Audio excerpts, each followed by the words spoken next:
Laissez-moi saluer l'ami avec qui je suis allé voir Asteroid City, qui ne l'a pas aimé et m'a dit être curieux de voir ma vidéo sur ce film. Sans lui, cette vidéo n'existerait pas donc. Salut poto. Des couleurs vives, une patte unique, originale, un casting hors du commun pour un film qui ne l'est pas moins. Les acteurs sont des acteurs, les décors sont des décors, le film brise le 4e mur. La frontière entre le réel et l'imaginaire s'efface au point de ne plus exister. Notre suspension d'incrédulité nous tient en haleine. L'absurde nous fait rire, puis il nous fait réfléchir. Ou bien il fait les deux à la fois. Parfois c'est difficile à dire. Le message se cache là, quelque part, dans cet agglomérat de scènes insensées, de personnages caricaturaux et pourtant complexes. Les intrigues sont loin du traditionnel. D'un côté vous avez la pièce, le film dans le film, avec un deuil, et une ville en proie à une invasion extraterrestre. De l'autre, vous avez les coulisses, et des acteurs qui se demandent pourquoi leurs personnages agissent de la façon dont ils le font, l'ignorent parfois, mais agissent tout de même, obligés de suivre le scénario. C'est plutôt méta, il y a différentes couches, comme dans un oignon, chacune avec un niveau d'interprétation différent, qui, comme les planètes en orbite, s'axent autour d'un même astre, que je vais essayer de deviner, d'esquisser, dans cette vidéo.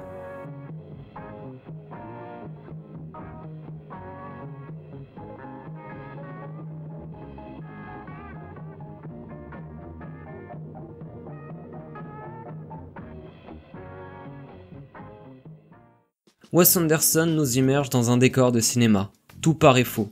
Des props, comme diraient les anglo-saxons. On s'attend presque à voir quelqu'un croquer dans une pomme en papier mâché. Le décor fait de caravane, le désert, comme une photo en fond, aide au sentiment de contrefaçon, de fausseté, ou plutôt, de reproduction humaine. Ajoutons à cela que l'on nous introduit le film à l'aide d'un narrateur bien vivant, qu'on dévoile les coulisses, et plutôt qu'un film, on a presque l'impression de se retrouver devant une pièce de théâtre. Ce serait toutefois oublier les couleurs vives, emblématiques de Wes Anderson. Car en effet, on introduit le film en nous montrant les coulisses, le réalisateur devant sa machine à écrire. Mais ces scènes-là sont en noir et blanc, tandis que le reste est en couleur, comme un rêve fiévreux. On a alors plutôt l'impression d'avoir affaire à deux dimensions distinctes, comme si le film se déroulait directement dans l'esprit du scénariste, qui lui permettait de voir les couleurs, de mieux comprendre son propre système de pensée. Le faux devient vrai. Plutôt devrait-on dire, le faux paraît vrai.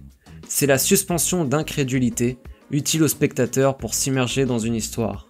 Wes Anderson joue avec, il la triture, il la brise.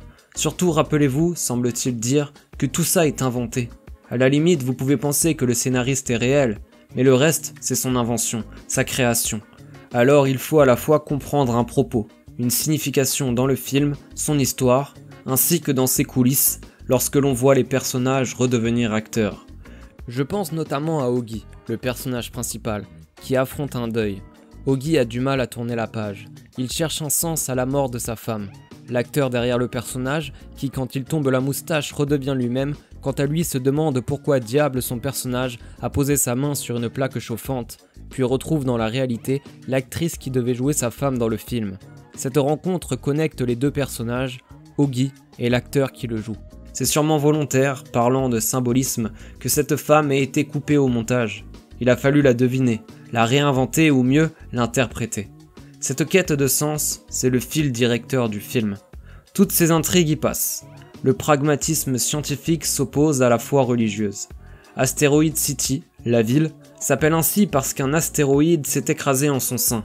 C'est cet astéroïde qui lui a donné un sens, un nom, comme une naissance. Oui, le film est une crise existentielle. Il faut de quoi s'accrocher pour éviter de tomber dans l'angoisse.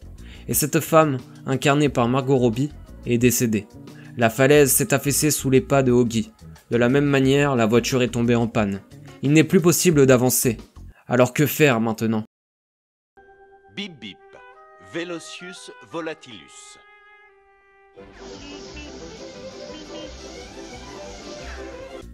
Assez vite dans le film, un oiseau étrange apparaît, de façon sordide.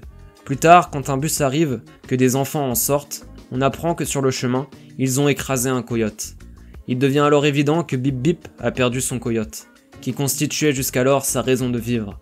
A-t-il encore besoin de courir? que lui reste-t-il à faire? Exister, tout simplement? Peut-être. Si dans le dessin animé, Bip Bip est poussé en avant, qu'il court toujours, c'est pour échapper au coyote. Ils forment un couple. Certes, un couple sans amour, sinon ce serait perturbant, mais un couple tout de même, un duo.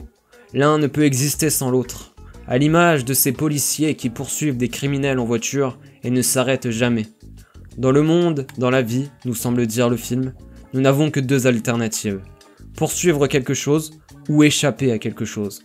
Dans un cas comme dans l'autre, on progresse. Mais là, j'aimerais revenir à la scène de la panne, chez le mécanicien. Ce dernier, en voyant l'état de la voiture, fier de son expérience, expose son client à deux cas de figure. Sauf qu'au final, la panne est due en vérité à un troisième cas de figure, que l'on n'avait même pas eu le loisir d'imaginer, parce qu'on ne l'avait jamais rencontré. Poursuivre, être poursuivi.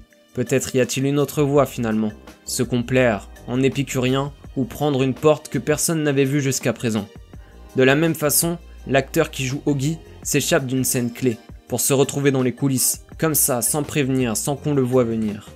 Bip Bip, on le retrouvera plusieurs fois, en train d'errer dans les scènes, et tous ceux qui vagabondent ne sont pas perdus. Pendant le générique, Bip Bip danse, il n'a plus rien à craindre en vérité, sans son coyote. Il reste à Asteroid City, sans ne plus se soucier de son existence. Tant mieux pour lui, ce n'est pas le cas de tout le monde. Les humains sont des êtres absurdes. Ils ont besoin qu'on les rassure sur les raisons de leur présence sur Terre. Ils ont besoin d'une raison, ou de s'en faire une. Ils regardent le ciel.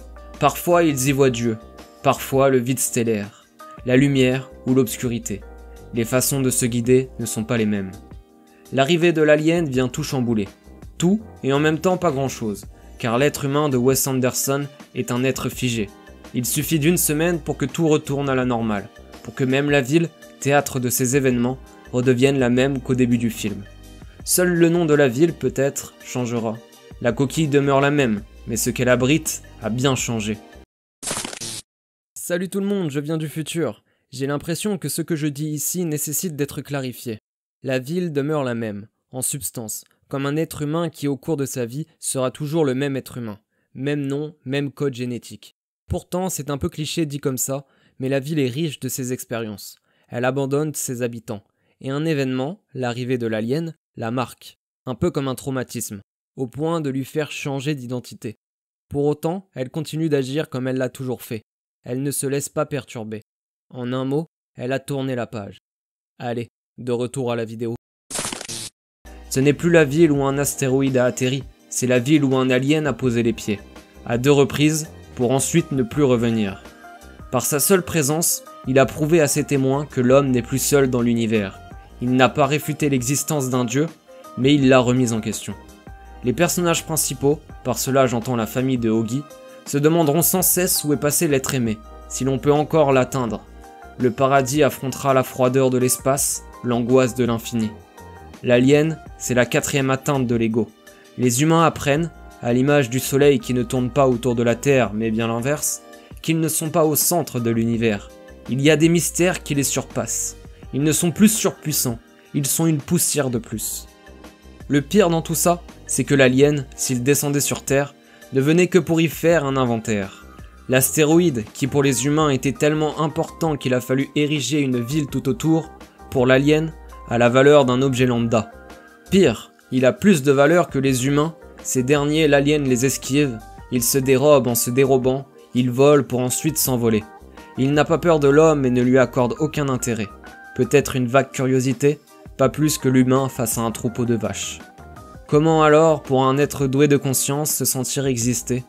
La preuve que cette question est au centre du film, dans ce monde en proie au changement exponentiel, tient aussi dans l'existence de cet adolescent qui n'a de cesse de se lancer dans des gages qu'il lance lui-même. Il le fait, selon ses mots, pour que quelqu'un remarque sa présence. Et c'est là le principe de l'absurdisme de Camus, en quelque sorte. La vie n'a pas de sens. C'est donc à chaque individu d'en trouver un, de se façonner une signification qui lui convienne. Cet adolescent, pour son environnement, devient celui qui fait des gages, qui n'est pas comme les autres. Il se forge une identité, il devient quelqu'un, d'abord pour les autres, ensuite pour lui-même. Il n'y a plus rien d'absurde dans son comportement, car il abrite une fonction. Tous les personnages qu'il navigue avec aise dans ces océans arides ou cognent contre les rapides et les ravines font face au même démon, celui qui vous agite sûrement aussi, spectateur, qui agite tout être humain. Ce démon s'appelle le doute. Il existe, en psychopathologie, une notion que l'on nomme l'intolérance à l'incertitude. On la retrouve surtout dans le trouble d'anxiété généralisée. Mais de manière générale, de la même manière que l'on a tous un seuil de tolérance à la douleur différent, on a aussi un seuil de tolérance à l'incertitude différent. L'intolérance à l'incertitude nous pousse à redouter le futur, à craindre l'inconnu, simplement parce qu'il existe des risques que des événements mauvais puissent nous arriver. Dans la vie, rien n'est sûr. Il n'existe pas de recette parfaite pour l'épanouissement, et chaque pas peut nous plonger dans l'abîme. C'est affreux, c'est effrayant, et on réagit tous différemment. Pour analyser Asteroid City, il faudrait analyser chacun de ces personnages. Ils sont tous confrontés au doute, à l'incertitude, à l'inconnu. L'alien le représente. Ils réagissent tous à leur manière.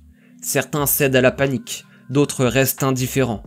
En nous montrant les coulisses, je crois que Wes Anderson nous demande simplement de suivre le script, de faire fi des énigmes impossibles.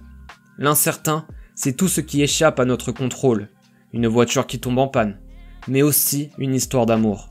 C'est le hasard qui tisse le cours du temps. C'est la vie qui s'étend, le chaos qui se répand, la construction qui s'allie à la destruction. C'est un peu tout, et en même temps, c'est rien de trop grave. Cela arrive, et puis c'est tout, on n'y peut rien. Personne n'avait prédit que la femme d'Oggy mourrait. Dieu est mort dans Asteroid City. Ou, même lui, n'a pas su vaincre le doute. Personne n'avait prédit que Oggy s'éprendrait d'une star de cinéma. La vie nous tire sur un rail. On décide parfois de la vitesse, on peut influencer son mouvement, mais les rails, eux, sont immuables. Beaucoup tirent la sonnette d'alarme et déraillent. Dans notre monde, train fantôme, où le progrès est exponentiel, où même les plus grands scientifiques échouent à prédire l'avenir, le doute dévore l'humanité. La Terre est en flammes, les hommes se font la guerre, les technologies dépassent l'imaginable. Nous sommes plongés dans ce vortex. Les films comme Asteroid City nous rappellent que nous ne sommes pas seuls. Oui, nous ne sommes pas seuls. Sur Terre ou dans l'univers, qu'importe. Maintenant, que pouvons-nous faire? Cela ne dépend que de nous. Une chose est sûre, il n'y a rien que nous devrions faire. Face au chaos, nous n'avons plus de forme. Concentrons-nous sur ce que nous pouvons contrôler. Laissons faire le reste. Vous pouvez enfiler une combinaison imperméable, un parapluie sur le dessus du crâne. Vous ne changerez rien au fait qu'il pleuve. Il n'importe que de savoir à quel point vous souhaitez vous mouiller. Mais ce n'est que mon interprétation.